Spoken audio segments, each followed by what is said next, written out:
Karma to Christ ministries आपका स्वागत करती है। आइए हम परमेश्वर के वचन पर चर्चा करें। आज का वार्तालाप का शीर्षक है वहां चले जाओ। आज के बाइबल छंद हैं यशाया अध्याय 6 पद 8। इसके बाद मैंने अपने यहोवा की आवाज सुनी। यहोवा ने कहा, मैं किसे भेज सकता हूं, हमारे लिए कौन जाएगा? सो मैंने कहा, मैं यहां हूं, मुझे भेज। तथा मत्ती अध्याय 17 पद 4। यह देखकर पतरस यीशु से बोला, प्रभु, अच्छा है कि हम यहाँ हैं। यदि तू चाहे तो मैं यहाँ 3 मंडप बना दूं, एक तेरे लिए, एक मूसा के लिए और एक एलिय्याह के लिए। तथा मत्ती अध्याय 5 पद 13।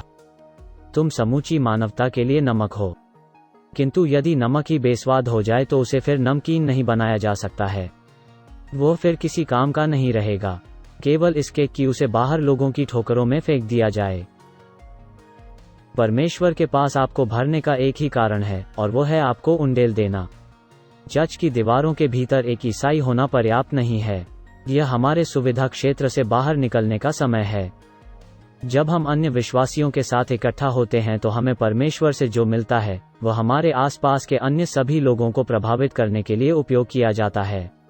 मैं चर्च के भीतर बहुत से सक्रिय और मुखर विश्वासियों को देखता हूं। हालांकि जब वे सड़कों पर कदम रखते हैं तो वे डरी हुई भेड़ों की तरह काम करते हैं। वे तूफान की प्रार्थना कर सकते हैं और उस समय एक छोटा सा उपदेश दे सकते हैं, लेकिन उनमें सड़कों पर प्रचार करने और अपनी गवाही देने का साहस नहीं है। विश्वासियों और अन्य लोगों के बीच सहज और सुरक्षित महसूस करना सामान्य है, जो आपके विश्वासों और काम करने के तरीके से सहमत हैं। यहाँ तक कि चेलों ने भी पहाड़ पर यीशु के साथ अकेले रहना और यथासंभव लंबे समय तक उसकी उपस्थिति का आनंद लेना पसंद किया। लेकिन यीशु ने उन्हें वापस गांव ले जाने के लिए कहा, क्योंकि वहां अभी भी बहुत सारे खोए हुए व्यक्ति को सुसमाचार प्रचार करना था। आप यीशु और उसके वचन के साथ गुणवत्तापूर्ण समय बिताकर अपनी इच्छा की सारी शक्ति प्राप्त कर सकते हैं, लेकिन आपको उस शक्ति को अपने आसपास की आहत करने वाली दुनिया के साथ साझा करने की आवश्यकता है। इसके बारे में सोचे। ईसाई धर्म ही एकमात्र ऐसा विश्वास है जो हमारे कंधों पर बोझ डालता है, ताकि यीशु के माध्यम से मुक्ति की खुशखबरी को पूरी दुनिया के साथ साझा किया जा सके। परमेश्वर ने आपको उसकी शक्ति को जानने और उसकी उपस्थिति का अनुभव करने के लिए सिर्फ आपके आनंद के लिए नहीं चुना, बल्कि अन्य खोए हुए व्यक्ति के लिए उपयोग करने के लिए, उसके लिए एक उपकरण बनने के लिए चुना।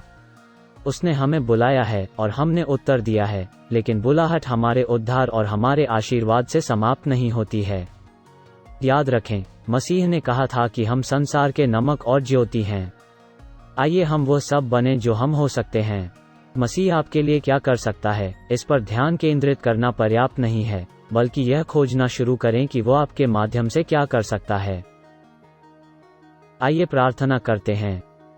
यीशु, आप मेरे भाग्य को बनाए रखते हैं। तुम जीवितों की भूमि में मेरे हिस्से हो, मेरी जवानी के मार्गदर्शक।